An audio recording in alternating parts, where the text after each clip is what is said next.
Sir नमस्ते सम्पूर्णमा अझ युट्युब च्यानलमा त खासै अब त्यति आइन कहिलेकाहीँ आउनु पर्ने बाध्य हुन्छ। सो आज मैले केही चाहिँ म देखाउन गइरहेको छु यहाँनिर र एउटा सानो इन्टरभ्यू म लिँदैछु। सो उहाँ आउँदै हुनुहुन्छ र उहाँलाई म स्वागत गर्न चाहन्छु। नमस्ते। नमस्ते हजुरलाई पनि मेरो तर्फबाट। तपाईँले यहाँ मलाई बोलाउनु भएको थियो, सो म अलरेडी उपस्थित भइसकेको छु।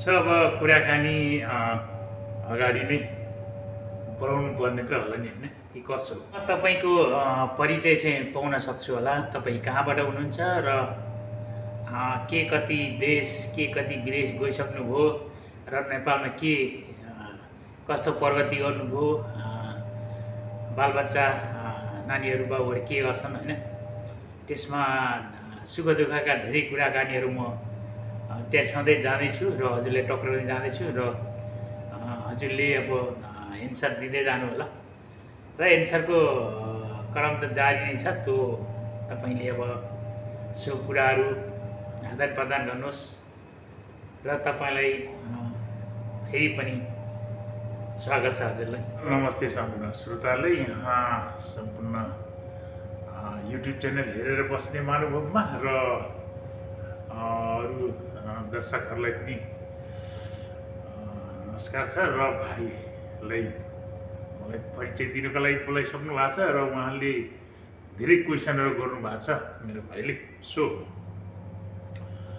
जिन्दगीमा त अब हरेक खालका उतार चढाव त आए जिन्दगीमा, होइन भन्नुपर्दाखेरि, होइन त मानवको जिन्दगीमा उतार चढाव त आउँछ नि। जे होस्, कोही सफलताको कोही असफलताको, होइन यी हरेक हुन्छ नि पार्टहरू, होइन तर समस्याको हल गर्दै जाने भनेको चाहिँ आफूले नै हो र पार्टनरले पनि कस्तो के रोल खेल्छ भन्ने कुरो पनि त्यहाँनिर हुन्छ, होइन अब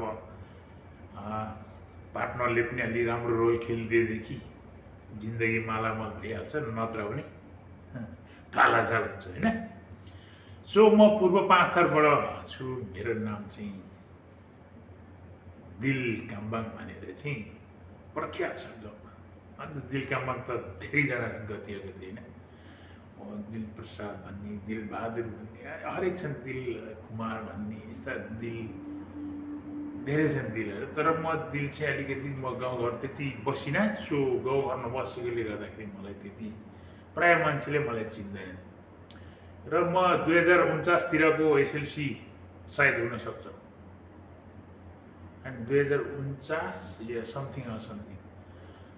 मेरा साथीहरू प्रायः जसो कोही अमेरिका छन्, कोही सिङ्गापुरतिर छन्, कोही जापान होलान्, होइन अब कोही नेपालतिर होलान्, होइन म चाहिँ यतै गल्फतिर चाहिँ लडीबडी खेलिरहेको छु। अहिलेसम्म चाहिँ राम्रै छ, चलिरहेछ। सो बालबच्चाहरू पढाइ सिद्ध्याए भनौँ न, अब आफ्नोतिर लाइनमा लाग्दै रहन्, कोही आफ्नै चाहिँ उसमा चाहिँ गरिखाँदै होलान् कुनै लाइन लिएर, होइन अब फ्यामिलीहरू त त्यस्तै, फ्यामिलीहरू आफै व्यापार बिजनेसतिर लागेको छन्, होइन म चाहिँ एक्लो अब गल्फतिरै छु। अब गल्फतिरै बस्ने, रमाउने र अरू के छ, होइन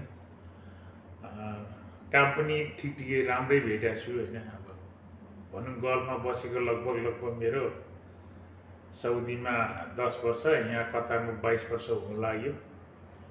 सो 22 वर्षको अन्तरालमा जीवनमा धेरै उतार चढावहरू आए, तर मैले दुःख मानिनँ। त्यो दुःख नै मेरो लागि सुख हो भनेर चाहिँ एकदम सजाएर लगेँ। हरेक क्षेत्र, हरेक कुनाबाट के गरेर हुन्छ, होइन सो त्यसले गर्दाखेरि मलाई जिन्दगी त्यति ऊ त भएन। म पहिल्यैबाट अलिकति ढुङ्गा मुढा झारपातसँग चाहिँ नि उमलेर लडीबडी गर्दै खेल्दै आएको मान्छे भएर होला, त्यस्ता सानातिना कुराले चाहिँ मलाई असर चाहिँ गरेन, होइन अब कतिपय अब ठाउँमा एक्लै पनि हिँड्नु पर्थ्यो, एक्लै बस्नु पर्थ्यो, एक्लै देश प्रदेशमा हिँड्नु पर्थ्यो। जङ्गल पारदेखि मेला पारदेखि हरेक सानै उमेरदेखि म चाहिँ हिँडेकोले गर्दा होला अहिले त्यति साथीभाइहरू पनि मेरो त्यति बन्दैनन् पनि, र ती थोरै होलान् होइन, तर प्रशस्तै चाहिँ छैन। किनभने म एउटा कुरो जाँडक्सी खैनी सिगरेट पनि नखाने भएर होला सायद, होइन, त्यो पनि हुनसक्छ। अहिलेको जमानामा जाँडक्सी सिगरेट खैनी केही चाहिँ यतात्यता खानेहरूको धेरै साथी जमात हुन्छन् होइन, कोही तास जुवारी होइन, यस्ता व्यापारी बिजनेसतिर चाहिँ भए होइन, पुरै त्यो लाइनका सेक्टरका हुन्छन् होइन। अब हामी त्यो सेक्टर परिएन, सिधा काम गर्ने खानेतिर मात्रै परिएछ। सो मेरो परिचयको क्रमसँगै म पूर्वबाट झापा हुँदै काठमाडौँ हुँदै म गल्फ कन्ट्रीसम्म अहिले चाहिँ टिकिरहेको छु। र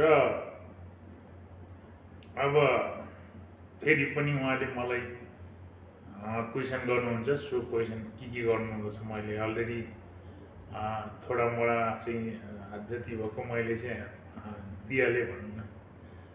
जो मेरा पास था थोड़ा मोड़ा वगैरह, जो मैं वानी कुछ उतार चढ़ाव था, वही मैं सब कुछ में बात ऑलरेडी किया है। सो फिर भी क्वेसन करेगा, फिर भी मलाई क्वेसन गर्न सक्नुहुन्छ तपाईँलाई आज्ञा छ मेरो तर्फबाट। हवस् त, नमस्ते।